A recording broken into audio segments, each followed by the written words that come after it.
All right, everyone, welcome to this video. In this video, we're going to cover basically how to get more leads to notice your business. I just did a video prior to this explaining the whole funnel and how all these aspects connect to one another.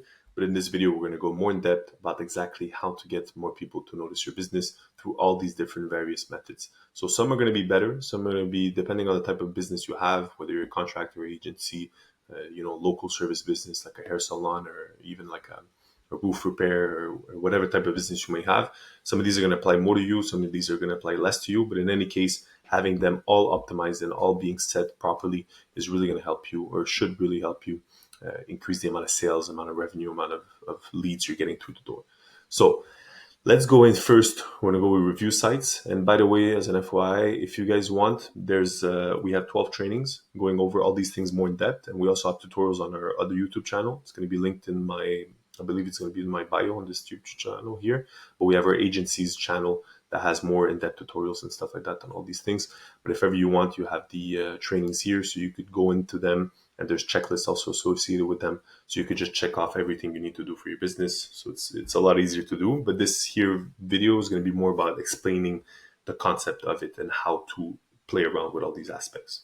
So without further ado, let's get into it. So first thing is we have review sites. So review sites, the interesting thing with review sites is that they apply here, so to get leads to notice your business, but they also apply at this function here when leads inform themselves. Because when somebody's curious about your business, they might see you on a review site because maybe they're searching up on Yelp. Let's say they're searching up on TripAdvisor, whatever type of platform they might be looking, and they'll look at you and your competitors. So let's say they're looking for a restaurant, let's say they're going to press restaurant on one of those sites. They're going to see the list and they're going to filter by reviews. So in that case, it's 2 for 1. So you might, by having a profile there and having it optimized, you're getting more chances of ranking higher and also getting people to convert. And also you're increasing the amount of trustworthiness your business has, the reputation it has. So that if somebody's making a decision and looking back and forth, so let's say they go on your website and they look at Yelp, they look at Trustpilot or whatever, then that increases the likelihood they actually end up contacting you. So this one's a 2 for 1, which is one of the reasons that it's at the front here. So for review sites, the main one is going to be Google My Business. If you're a local service business, this applies especially for you. Google My Business is the number one asset you have. I would say your website's probably number 1 or number 2. It depends on the type of business you have, but Google My Business is free. It's the place where people probably spend the most for especially low ticket services. They spend the most time looking through. They're going to look in their local area, see where you're at. So having it optimized, meaning having your title description, optimize your images and videos, a bunch of images and videos, a bunch of reviews and high quality reviews, and having a lot of local guide reviews, having a high quantity of reviews, having responding to the reviews. So anyways, all these things are going to be explained in these documents here, but then you have location or multi-location. So only having one location on your Google My Business, having only one address on your Google My Business, or having multiple. This is a trick that people use. Is that, let's say you have a business, a roofing company, and your office is at, let's say the center of the town. Well, you might want to have an office. So you rent out a space for you. You organize with a tenant for a cheap space. Or rent out a cheap space just to get a Google My Business listing there. So in your town, you have one at the east side, one at the west side, and one at the center. So then you're getting traffic from the west, the east, and your center spot. So you're getting traffic from all these three spots while keeping in line with Google's guidelines and getting more traffic, which helps you get more traffic and stuff like that. So that's an interesting trick to play with. Then you have your Google products. You can add those there in your Google My Business listing. You can report your competitors. So if your competitors are doing stuff that is against Google's guidelines, you can report them and hopefully get yourself ranked higher, because if they get reported or they get temporarily banned, then you're getting higher rankings, you're getting more business and so on. And then other miscellaneous stuff that we talk into the trainings. Then same thing here for Google My Business, you have your Google posts, optimizing the image size, optimizing the title, the description, and the frequency of the post, all that to keep it active. Google posts honestly is not the biggest, like I said, it's not the biggest thing that people see. People don't spend too much time on Google posts, but still interesting. It's still an automation you could set up pretty easily and just have it posted for, let's say, the whole year. There's softwares that allow you to post these things as well as all your social media all at once, and then they're posted for the whole year. So you can set up that way. Then what you also have here is the other sites. So Yelp, Trustpilot, Better Business Bureau, TripAdvisor, and the other sites. The reason why you might want to include a profile on these is that people search the one they trust the most. So if somebody had a bad experience with Google My Business ratings, or they don't trust it, or they don't use it for any reason, they're going to go, let's say, on Trustpilot. Or if they're looking for something, they're tourists, they're probably going to go on TripAdvisor. So if you have, or if they're an agency, they're going to probably go on an agency review site. So if you want your profile to appear, you want your profile to appear on every single one of these. And the reason being is not only do you get more traffic to them, but you also reassure the person on every single profile. So if that person looks usually at two places for reviews, they look at Trustpilot and Google My Business. Well, now your Trustpilot looks really good because it's there, because you claimed your account on Trustpilot. Plus you have a bunch of reviews on it. Well, now you look even more trustworthy, and the likelihoodness that they're going to call you or contact you after that, it gets higher. So this is the game you kind of want to play with these review sites. You want to be on every single one possible. It doesn't take too long to create these accounts. And then when you have the time to get the reviews, let's say you're asking a client for a review. Well, you ask that client for the review, let's say on the main one, which would be Google My Business. And then you want to also ask them to leave you a review on Trustpilot or any other type of review sites. If you have that relationship with the client, you could ask them to leave your review on 10 sites. It doesn't matter because it's the same review that's just spread out on different sites. So it's not against any guidelines from what I know. So you could do this. You could have the same, say you have 100 reviews on Google My Business. Well, you can have 100 reviews on every single one. So it really makes you look a lot more authoritative, especially that most competition is not going to take this opportunity. So you're going to look a lot better in all these other sites and capture leads from there. So that's it for review sites. Then when you get to search engine results, this is the one that's probably the most complicated, the most complex. So we have actually 3 trainings going over these: front end, back end, and link building SEO, how to optimize all these aspects. But basically what you want to do is you want to optimize in 3 ways. The front end, meaning all the content that people see. So what people engage with, so the keywords that they type and how that relates to your website. Then you have the back end, so basically what's communicated with Google. So all the back end would mean, 301 redirects, SSL certificates, XML sitemap. It's basically communicating with the robots. So here it's communicating with the humans, here it's communicating with the robots, and here it's getting more roads to your business online. So if you could imagine your business as being real estate in the physical world, then you have link building SEO that are basically roads from other real estate, from other businesses, other websites that are linking to your website. And getting those and you linking to them shows to Google, number one, that you're a trustworthy source because a lot of roads are leading to you. But it also says you're also getting the traffic from those sources. So if somebody has a blog, then these are all the strategies here. So for backlinks, you can get foundation links, blog comment links, sponsorship, charity links, subdomains, guest posts, and so on and so forth. If ever you get access to this bundle here, you could always zoom in and you have more examples. This is Vasco Montero. I find he's probably the best ones for link building, the best YouTuber for link building. And he has, examples of how to set all these up more in depth. And also in the trainings, we have more information going over that. So even if you look here, these are, you see like the main ways to do, let's say, how to not get penalties for your link building. So there's a lot of strategy going on here, but the basic gist of it is you're getting roads to your website and you're directing your roads to other websites, which is outbound links. So you're linking to other websites, and that increases your authority in Google's eyes, and then also increases the amount of traffic you get to your website. So that's it for that. Then internal links is basically linking between every single page of your website so that Google understands it as an ecosystem instead of separate entities. So all the link juice, you could say, all the flow of content, or the flow of visitors, goes through every single aspect and makes your website a lot more authoritative. So that's pretty much it for that. So front-end SEO, optimizing the keywords, title tags, meta descriptions, everything that's visible to the client to optimize it for conversions and also ranking in Google rankings. So basically, I'm going to go into actually in depth more in this, but basically what you want to do is for title tags and meta descriptions, URLs, domains, it's basically you want to write it in a way that engages a client to click on your Google listing, you could say. So when somebody's searching up, let's say, roofer Montreal, well, there's going to be, let's say, those 10 that are going to pop up in the first page. Well, all that information that's there, you could change it. So you could change the domain, you could change the URL, you could change the title, you could change the description. Those are called title tags and meta descriptions. You could change those to not only teach Google what you are, so to better engage with Google so he ranks you higher, but also to increase the likelihood that people are going to click on it. So those are the two main goals you're trying to achieve with front-end SEO, is getting more people to click on it because the title is enticing. So having a title written in a way that gets people to click on it, and also written in a way so that Google sees it as a valuable source and pushes it up. So those are the two optimizations that are done at the same time for front-end SEO. Back-end SEO, there's a part of that, but it's going to be less conversion. Well, it's not going to be any conversion rate optimizations there. It's going to really be to teach Google to rank you higher. So this one here is more conversions and a little bit less of ranking you higher, and this one's going to be a lot more ranking you higher and no conversions at all. And then after link building, is just connecting all the dots. So that's it for basically Google SEO.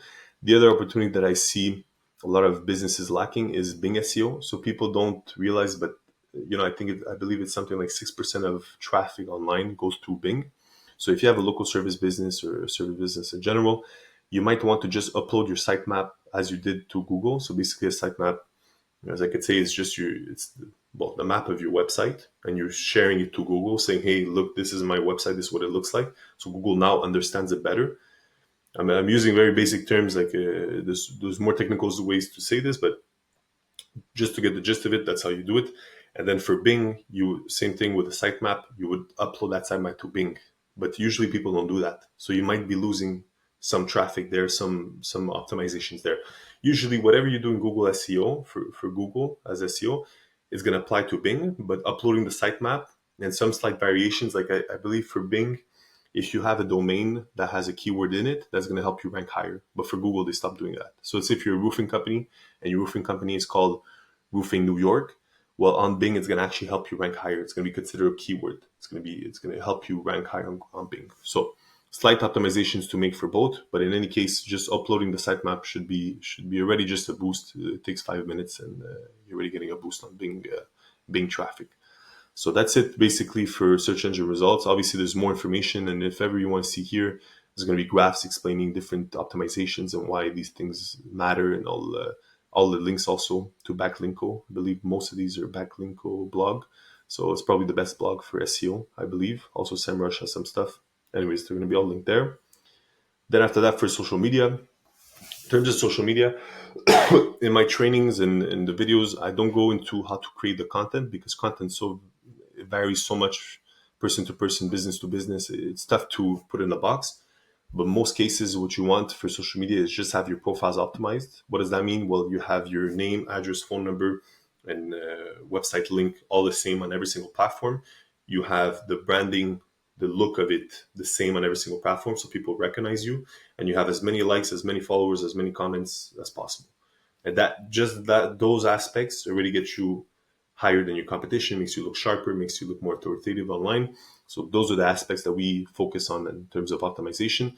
Then in terms of the content, so let me actually go back here. So for the profiles, you have all these things varying per site. But let's say for Facebook, your profile picture, you could optimize your cover photo, your business name, your username, about section, contact information, blah, blah, blah, blah. So you have all these things you could optimize, and having them set in a way that's proper and also authoritative just helps your business stand out compared to your competition that doesn't have these things. Now, at one point, these are worth less and less. So if you see here, they're actually ranked. So profile picture, I would say, is the most important one. Cover photos, the second, business name, and so on. But when you get to the bottom, having your messenger integrations or your service tabs, they're less valuable than the rest. So things to take into consideration. And then for the content, you could always do user-generated content, educational content, testimonial content, vibe content, and the engaging content. In any case, I would say for most service businesses, testimonial content, from what I saw, seems to work the most, or user-generated content. So meaning content that is that the user, let's say user shares their experience, or user shares them using their service or something like that. Maybe influencers as well help for content. But anyways, in any case, these videos they're not going to be focused on that. So that's it for social media here. Now, what you also have is maps. So we went over it, Google My Business, a little bit. Google My Business is a map, it's a directory, and it's a review site. So it's 3 in 1. So that's one of the reasons I think it's the best one. It's the one that's used the most. It's because it offers all three of those aspects. And then if you look at the other maps, this is something people don't consider much. But if you're a local service business, well, you have Apple Maps, Bing Places for Business, Waze Maps, MapQuest, and other also smaller maps, maybe locally used maps that you don't have a profile on. And you could actually create a profile on Apple Maps. You could create a profile on Bing Places for Business. You could actually, most of them, you could connect them directly with your Google My Business, so they're in sync. But in most cases, if you haven't done this, it just allows you to have a place there for when people are searching for your business, maybe on their Apple Maps, maybe on their Waze Maps, and maybe you don't show up because it hasn't synced yet or it hasn't done it automatically. So you just make sure that your business is there as well. It doesn't take too long, it takes maybe 5 minutes. On Waze, I believe you have to be at the location, so to pin your business. But in any case, you could share it that way. That can increase the amount of traffic you get to your business in a way that's, takes you 5 minutes, sets up once, synced forever. Let's say in the case for Bing Places for Business, synced forever with your Google My Business, and you don't have to think about it anymore. So something interesting, a little conversion, little tactic here. Then you got your directories. So directories, Google My Business is a directory, but I'm not going to repeat it again. Well, it's here, but anyways, you have the other directories: Yelp, Yellow Pages, Better Business Bureau, Manta, Angie. You might have some that are local, some that are governmental. This is something you could take advantage of for your local service business, especially. So if you have a business that's in the town, and that town has the government has a directory of all the businesses that are in that town, or they have newsletters or stuff like that, you could always see if you can't get connected to them and be on those. That just allows you to get that local traffic to your business. So little side note there. Then after that, you've got referrals. So you got ways. So basically, how leads can notice your business is through referrals as well. So you could ask for referrals. You could partner with people. So partner with other businesses or people so that they bring you referrals. And then you can have joint ventures. So you're connecting your business with another and having offers in a way that are complementary or bundled. So let me go into depth here. Let's go like this. So one way to get more referrals is you can ask your old clients. You can continuously ask clients, ask your community, ask your social circle, and have an affiliate program. So I'm going to go through every single one of these.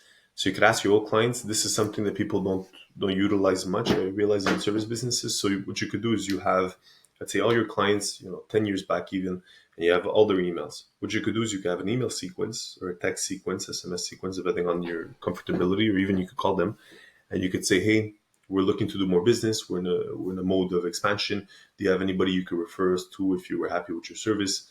Yada, yada, yada. So you could send them these emails, and these could be automated so that you only write them once. If you want to do them manually, you could do them manually. If you want to do them personalized, obviously it's going to be better if it's personalized. But if you want to just set it up once and forget it, you can set it up, list all those emails within your account, your software, and just blast that whole email list. And people are going to refer you. People might not, people might, but if they do, then you're getting business, and you're getting also, the beauty of referrals is that you're getting business that's a little bit more valuable, because a business that's coming from a cold lead and a referral lead, the referral lead is usually going to close a lot higher. I don't know the statistics on that. It's going to depend on your business, but usually somebody who's warmed up to the idea because the other person has used their service is going to be interested in your service.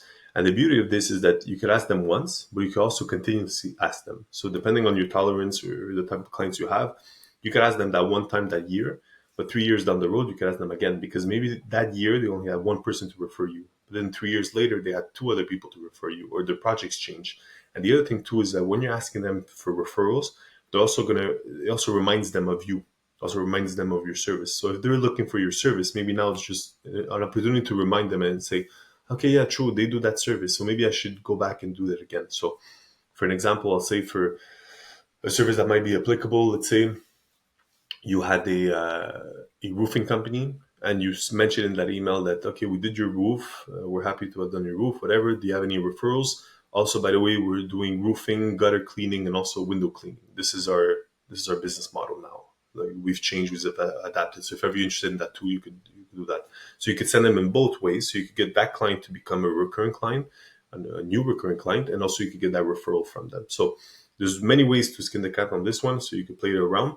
But this is an interesting one for people who haven't done it. You could just take your whole list 10 years back, just send them all an email, and then boom, you could probably get some referrals going from there. You could ask your community. So depending on the type of business you are, this is obviously these apply more for local service businesses, but whether you're an agency as well, you could do it, online agency. So you could ask other business owners for referrals. So that's one thing that people might do is that, let's say if I'm a roofing company and I have my neighbor next door, and he's a window washing company. Well, that window washing company might have people he notices are getting the roofs done. Well, he's going to refer you to them. So this is basically the same thing as partnerships in a way, but you could ask your community there. Government institutions, so you could see, if you go to your government, see what types of jobs they offer, if they have contracts available for small businesses and so on. Local networking events, online communities, you can go on Facebook groups and stuff like that, and you could post on them to see if people are interested. Basically, you can sign up to every single Facebook group there is in your town, and just send a message on every single one saying, "Hey, look, we're looking for more work. If anybody knows somebody who's interested in XYZ service, please give us a call." So you can send them all up. Doesn't have to be aggressive. Doesn't have to be pushy. Just send that message, and you might get some leads from there. After that, you got your social circle. So asking friends, asking family, asking online friends. So everybody that you have on your Facebook account or your Instagram account or whatever, whoever you follow or follows you. You can ask your email list. So if you have an email list, same thing basically as your old clients. But if you have an email list of past leads, leads that fell through the cracks, maybe you could ask them, "Hey, look, it didn't work out for us, but maybe you have somebody who might be interested in our service." You could always use that there. Affiliate programs, you have your private affiliate programs and public affiliate programs. These are going to be a little bit more complex to set up. They're going to be harder, but these could be a very big opportunity. So I would say mostly for online service businesses, if you have a affiliate program, let's say online, that if ever you get a lead from somewhere, you give 10% commission, or if ever you get a sale from their lead, you give them 10% commission. You could have a bunch of affiliates working for you, doing advertising for you, doing websites, and affiliate marketing for you. So you can set up those programs online easier. Real life, I don't know exactly how you would go about it, but there's probably ways to do it. Then in terms of partnerships, kind of the same idea. So I was talking before with the business owners, but basically going up to complementary businesses. So the window cleaning and the roofing company example, you go to your direct competitors or semi competitors. So I'll give you this example of this roofing company we worked with. That what they do is that they had their roofing company, which they do flat roofs, so elastomeric roofing, and they had their competitor that was doing incline roofs, shingles. So their competitor were primarily doing shingles, and they didn't like doing the flat roofs, and they didn't like doing shingles. They only wanted to do flat roofs. So whenever the shingle company had a flat roof deal, they would give it away, or give it away for a commission, and they would give it to them. They would do the job, but they would get a lead for just the commission price. So they don't have to acquire it in any other way.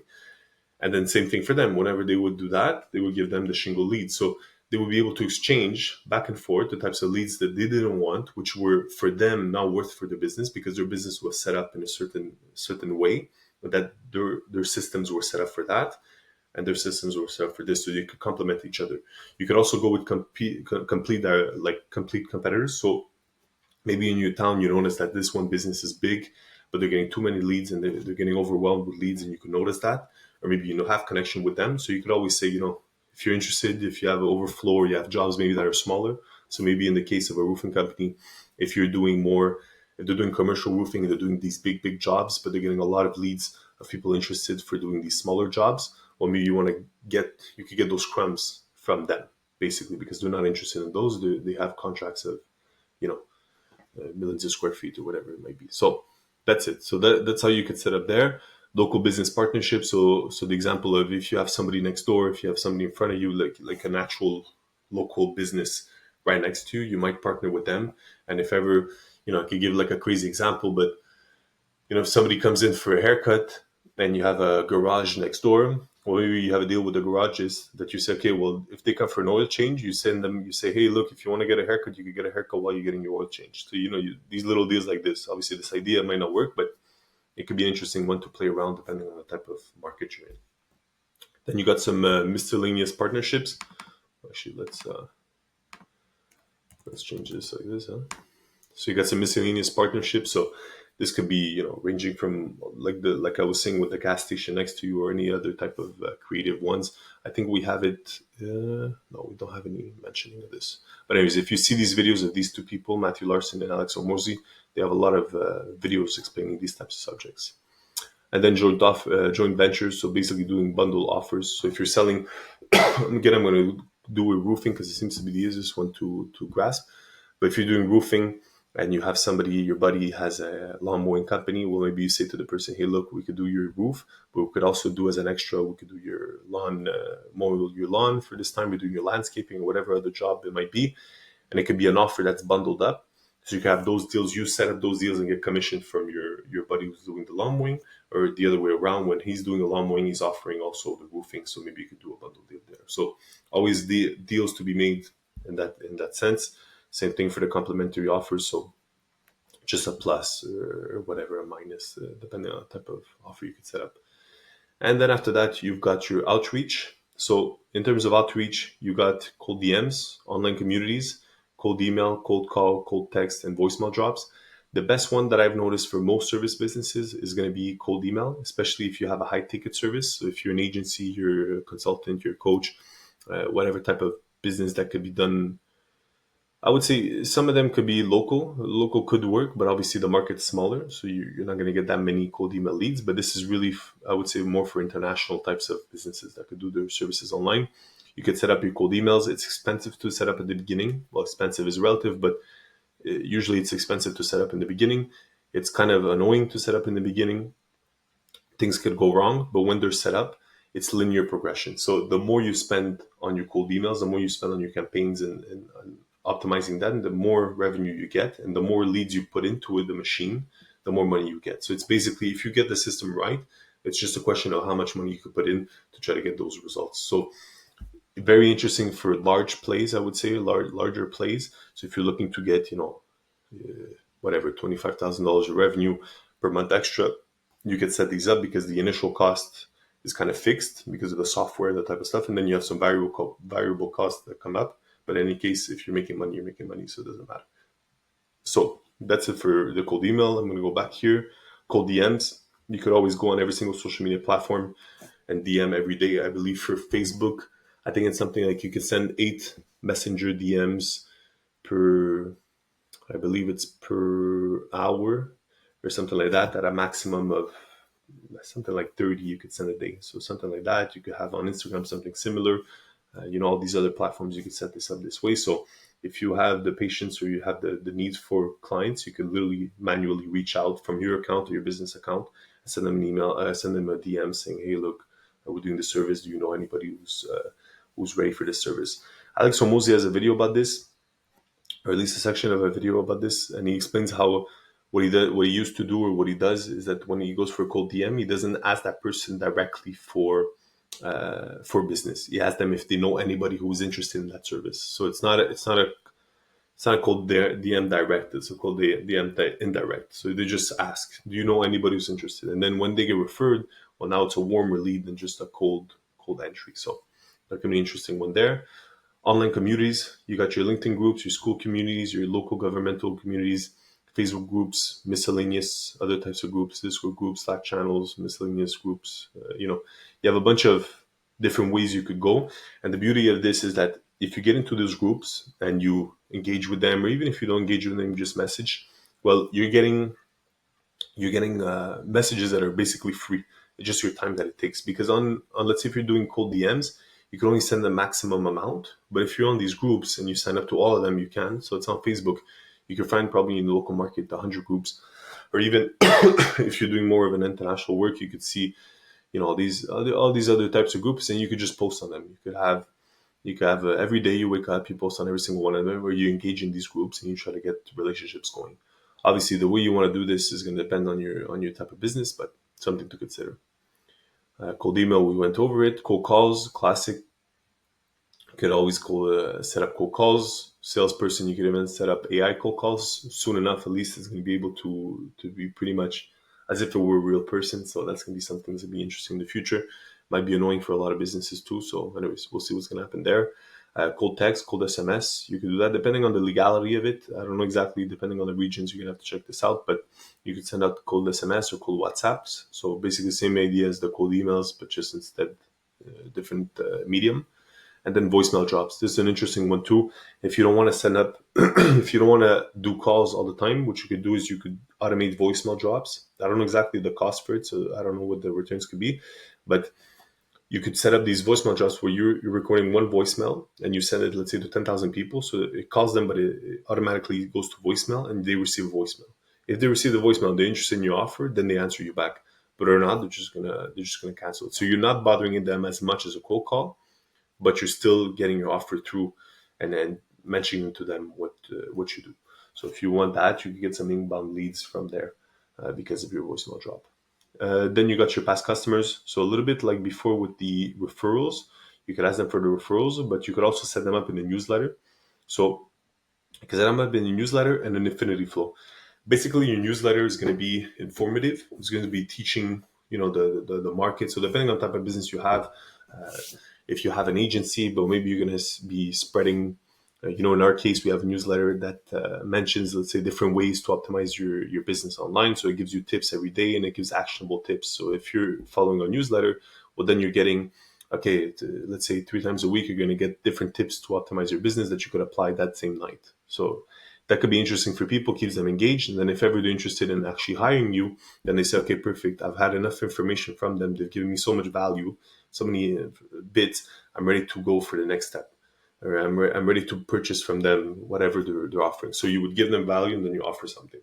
And then you could also have an infinity flow. So if your client's already a client of yours, well, then let's say every month that you have a new product or new update or new something that might be interesting to them, you just send them an email saying, hey, look, we have this new offer.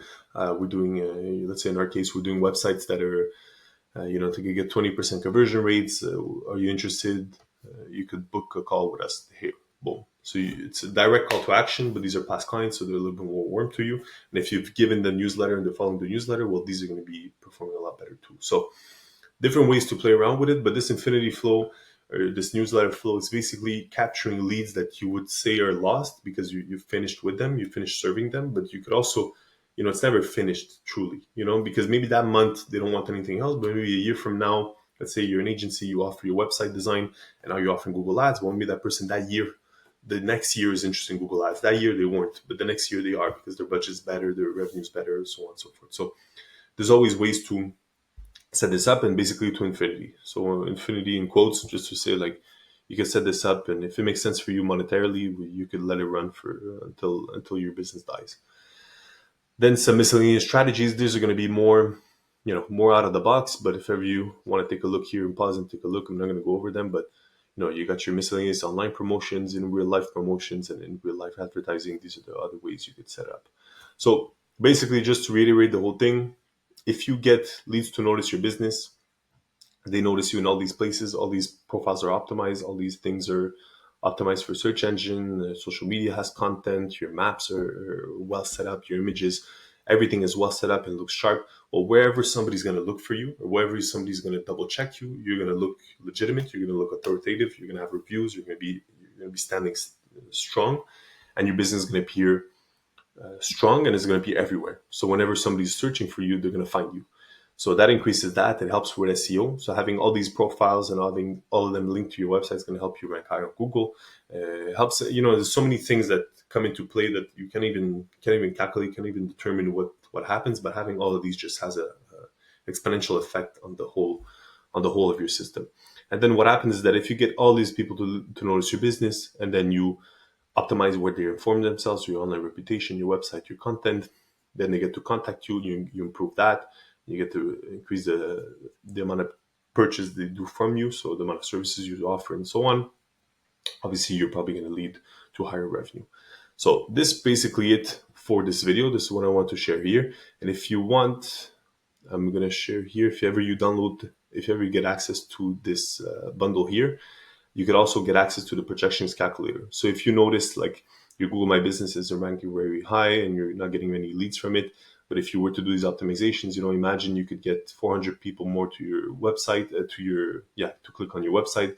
Then from search engine optimizations, you get 300 and so on and so forth. What would that have as an effect to your business? So if you want to access this, you could click here and you could put in your variables, put in here your base variables here. So all your base stats here and all the potential stats there. That's going to give you, through 5 years. So these are months, so 10 months, 20 months, 30 months. It's going to give you, through all these years, what can that look like for your business? So that's pretty much it for this video. Once again, if you want to download the 12 trainings, they're there for free. If you want to have access to this bundle, the priced bundle, so it's a priced product, it's going to be linked in the description below. And also, if you want to work with us, if you want us to implement these strategies for your business, depending on the type of level you are, we have some lower tier services, we have some mid tier services, and some higher tier services. So in some cases, we do every single one of these optimizations for the businesses. So I'll give you an example, some case studies here. We have Elko Roofing, which we did that for them, and we got them to increase, conversion rate 6.5%, but mostly because we increased so many visitors to the website, 308% boost in visitors. Average form leads, we got them 400 leads more for their business. So for them, these leads are worth a lot because they're a roofing company. So it seems low because in terms of a low ticket service business, it would be low, but for them, it's worth a lot. These are big contracts. So anyways, very interesting to note all the optimizations we did for them. So if you're interested in that, you could book a call with us. We're more than happy to help see what we could do for your business. And that's pretty much it. So hope you guys enjoyed the video. If ever you have anything that you want to add, anything you think could be good to add to this, it's going to be a community thing. So I want to add stuff to this. So please let me know in the comments if you have any ideas, any strategies, anything that comes up to mind, maybe some new strategies that are coming up in the market. It could be interesting to set this up. It's going to be good for this video. It's going to be good to share with everyone. So thank you for watching again, and have a good day. Bye-bye.